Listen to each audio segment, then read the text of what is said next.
બધા જય શ્રી કૃષ્ણ માતાજી બધા હાજર ને રાખે તો જો આપણે આવ્યા છે ખેતરમાં અને જો આ ગુલમોહરના ફૂલ છે આ ગુલમોહરના ફૂલ આપણે એક તોડી લીધું છે તો આ જે વ્હાઈટ કલરનું હોય ને આ તો બહુ જ મસ્ત હોય ખટ મીઠું લાગે એટલે હું તો ખાઉં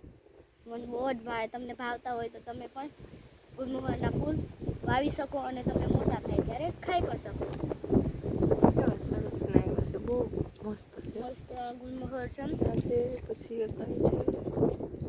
આ તો બહુ જ મસ્ત દેખાય મને તો બહુ જ ભાવ્યા જો લીંબુ હું કહું કે હાલો હું બધા ઉતારી જ લઉં હું દીદી અહીંયા આવ્યા હતા ચા દેવા આવ્યા હતા મજૂરને તો હું કહું મને ગુલમોહરના ફૂલ બહુ જ ભાવ તો જો કામ કરે છે જો ખેતરમાં તો હું કહું ખાઈ લઉં મારો જો ચુંદડી હલવાઈ ગઈ છે અહીંયા કાઢી જ દીધી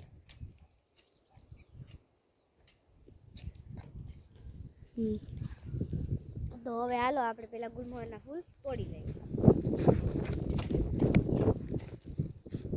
તો હાલો આપણે ગુલમોહરના ફૂલ તોડી લઈએ પછી પાછા મળીએ